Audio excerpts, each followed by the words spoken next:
Depuis un certain temps, la Ligue des Champions nous a habitués à des grands matchs, à des grands scénarios et ce Manchester City-Leipzig n'en a pas échappé. Victoire 7 buts à 0 de Manchester City avec, on va le voir, un quintuplé d'Erling Haaland. Bref, on va débriefer tout ça dans cette vidéo. Salut à tous, c'est Azial, on se retrouve pour une nouvelle vidéo. Le débrief de Manchester City-Leipzig. Comme d'habitude, avant que la vidéo commence, avant qu'on rentre dans le sujet, avant qu'on débriefe un petit peu ce match, n'hésitez pas, le petit like, le petit abonnement, le petit commentaire. Si vous voulez faire développer la chaîne, ça fait toujours énormément plaisir. Pardon. Passons tout de suite à ce débrief. Franchement, ce débrief au début, je vais vous dire la vérité, j'ai hésité à le débriefer tout simplement parce que en vrai, la réalité des choses, c'est qu'il n'y a pas eu de match. Il n'y a pas eu de match. Victoire 7-0, le match était plié au bout de 20 minutes de jeu, le match était plié. Leipzig n'a clairement rien montré. C'est d'ailleurs pour ça que dans ce match, je vais même pas vraiment parler de Leipzig. D'habitude, dans les matchs de Ligue des Champions, j'essaye un maximum de parler des deux équipes. Là, honnêtement, comment tu veux parler de Leipzig, quoi? Leipzig a vraiment très peu montré ce soir, voire rien montré, même si ils n'ont pas été aidés par un homme qui s'appelle l'arbitre de ce match. Je sais plus c'est quoi son nom, mais l'arbitre de ce match qui a été vraiment très mauvais. Et c'est plus pour ça, faire un petit débat, on va en discuter. Honnêtement, dans cette vidéo, ce sera plus un petit débat qu'un débrief, je pense. Haaland, bien évidemment, on est obligé de parler d'Haaland quand on veut débriefer ou parler de ce match. Il t'en met 5 ce soir, il te montre que ça commençait, hein. Il y avait de plus en plus de critiques qui commençaient à arriver sur lui. Oui, il touche que 10 ballons par match. Oui, il met que des tapines. Oui, tout ça, c'est pas totalement faux. Mais les gars, Haaland, c'est un renard des surfaces, les gars. Je sais pas pourquoi ça choque certains. Je sais pas pourquoi certains, on a l'impression qu'ils découvrent que maintenant. Haaland, c'est son style de jeu. Son style de jeu, c'est peser sur une défense. C'est pas venir décrocher, toucher 500 ballons au cœur du jeu. C'est être dans la surface au bon endroit, au bon moment, marquer les buts qu'il faut. Parce que ce soir, il te met 5 buts. Certes, sur les 5 buts, tu te dis, oh, c'est des tapines et tout. Mais je vous assure qu'il y a certains buts, ils sont pas si faciles que ça à mettre, hein. Certains buts, tu mets un autre attaquant ou même un autre joueur à la place d'Haaland, je suis pas sûr qu'il y a but, hein. Honnêtement, en termes de placement et même comment il tape la balle, à quel moment et tout, franchement, Haaland, c'est du très très haut niveau. Voilà, la Manita, il fait le signe avec les mains. Il en met 5 ce soir. Même si le premier but de Manchester City arrive un petit peu, j'ai envie de vous dire, sur un ovni. Honnêtement, moi, quand j'ai vu ça, mais je vous jure que carrément, je regardais le match, j'ai vu ça, je me suis dit, mais je l'ai pas vu cette action. Carrément, je savais même pas de quelle action ça parlait. Je me suis dit, mais attends, mais j'ai pas vu cette action dans le match. Qu'est-ce qu'ils me racontent là? Ils ont inventé une action, je suis pas fou. Mais les gars, cette main est lunaire. Honnêtement, à aucun moment du match, tu peux siffler penalty là-dessus. Qu'on soit honnête 2 minutes, à aucun moment du match, dans un...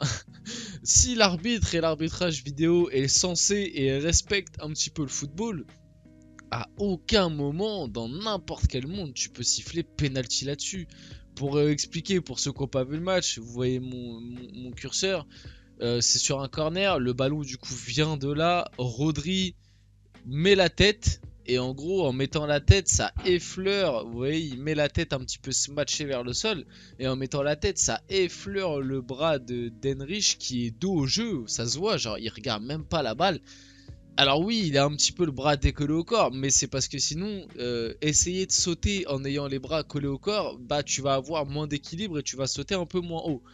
Donc voilà, honnêtement, et le pire c'est que j'ai pas mis l'image d'après, non j'ai mis Haaland qui tire le penalty, mais ça change même pas la trajectoire de balle. Encore si là, il contre la tête et que du coup le ballon part de l'autre sens, sifflet main, bon, ça c'est déjà plus compréhensible, mais là dans tous les cas, ça effleure à peine et le ballon va à l'endroit où il aurait dû aller de base.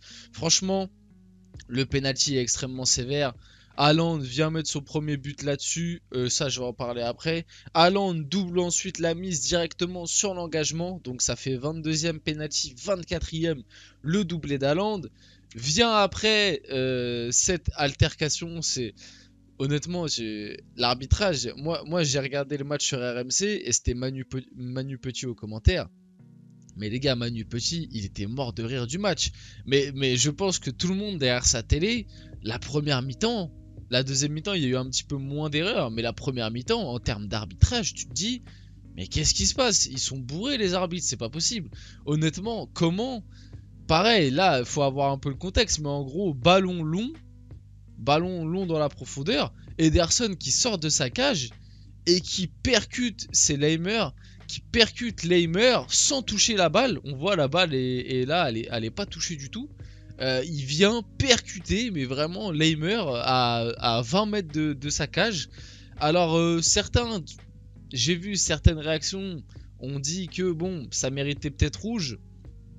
Honnêtement, en ayant revu pas mal de fois l'action, au début, moi aussi à vitesse réelle, sur le coup, je me suis dit, mais ça c'est rouge. Le gardien qui sort à l'abordage comme ça, à 20 mètres de ses buts, qui percute l'attaquant, enfin, même si Laimer n'est pas un attaquant, mais vous m'avez compris, qui percute l'attaquant sans toucher la balle, il annule une action de jeu. Oui, c'est vrai, mais je pense que ça ne méritait pas carton rouge, puisque en fait, quand tu regardes bien l'action, c'est dommage que je vous ai pas mis d'autres images, mais quand tu regardes bien l'action, mine de rien, Laimer était à la course, là on le voit avec Grealish, et t'avais Akanji et Ruben Dias, si je me trompe pas, qui étaient aussi au coude à coude. En fait, Laimer était pas en face à face, quoi. Il était au coude à coude avec d'autres défenseurs de City, et quand Ederson vient faire la faute, il vient pas faire la faute comme un dernier défenseur, entre guillemets. Et c'est d'ailleurs, je pense, pour ça que la VAR n'est pas revenue sur cette action, parce que le pire, je l'ai pas dit, c'est que cette action-là, Ederson n'a pas pris de carton. Et le pire dans tout ça, c'est qu'il y a eu coup franc pour Manchester City. Il y a eu coup franc pour Manchester City et Timo Werner qui a pris carton jaune pour contestation. Vraiment du grand art d'arbitrage, honnêtement du grand art d'arbitrage. Après il y a eu le 3-0 d'Haaland à la 45 plus 2, ce qui fait 3-0 à la mi-temps. Et honnêtement à ce moment-là du match, tu savais que le match était complètement plié. Début de seconde mi-temps, dès la 49e minute de jeu, je pense ça les a encore plus assommés Leipzig. Gundogan, parce qu'on parle beaucoup d'Haaland, mais finalement du côté de City, il y a eu de très bonnes performances d'un peu tout le monde. Gundogan, ça dépend comment faut le dire, vient inscrire le 4-0 du coup. Le 4-0 d'un magnifique but, la spéciale Gundo. Il reçoit le ballon, entrée de surface, il fait mine d'enrouler du droit, fin de frappe, il frappe croisé du gauche. Ça fait petit filet. Haaland qui après vient terminer son show, j'ai envie de dire. 53e, il met le 5-0, quadruplé. Et 57e, il met le 6-0. Quintuplé d'Erling Haaland qui repart avec bien évidemment le trophée d'homme du match et le ballon du match, bien évidemment. Il sort, en plus le pire c'est qu'il sort juste après avoir marqué son 5e but, il sort 3-4 minutes après pour Julian Alvarez. Et en plus il l'a dit en interview d'après-match qu'il avait dit à Guardiola, oui, pourquoi tu m'as sorti, j'aurais aimé mettre le 6e, voilà. Assez marrant, il y a des il y a des petites théories, je commence à voir passer que Guardiola a fait exprès pour pas qu'Haaland batte le record de Messi. Ouais, je pense que c'est assez marrant, je pense surtout que Guardiola a voulu voilà, faire tourner un maximum son effectif, donner un maximum de temps de jeu. T'es à la 60e d'un match de Ligue des Champions, tu gagnes 6-0. Voilà, t'essayes de faire croquer un peu tout le monde. Moi, je suis pas choqué qu'Haaland soit sorti, honnêtement, même si c'est vrai que pour son record personnel, ça aurait pu être vraiment extraordinaire. Bref, le match se termine sur un 7-0. KDB, Kevin De Bruyne, qui vient mettre le 7-0 à la 92e. Une frappe magnifique, hein, une spéciale De Bruyne, entrée de surface, boum, frappe enroulée, pleine lucarne du droit. Rien à dire là-dessus, honnêtement, la performance de Manchester City est vraiment incroyable. Est-ce que vraiment je dois vous ressortir des performances individuelles? Je pense pas, je pense que vraiment la performance collective de Man City a été incroyable. Par contre, côté Leipzig, a contrario, est-ce que je peux vous ressortir une performance individuelle côté Leipzig? Non plus, parce qu'en fait, ça a été un sens unique. Honnêtement, ce soir, Manchester City, dans la globalité, même si tu es obligé de ressortir la performance d'Haaland, bien évidemment, il t'en met 5.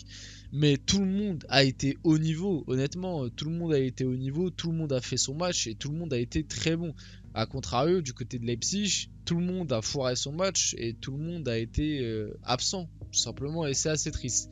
Bref, c'était Azial. J'espère que ce débrief slash petit débat au niveau de l'arbitrage, n'hésitez pas d'ailleurs à me dire votre avis dans les commentaires, vous a plu. Si c'est le cas, n'hésitez pas, le petit like, le petit abonnement, le petit partage, et on se retrouve très rapidement pour une prochaine vidéo.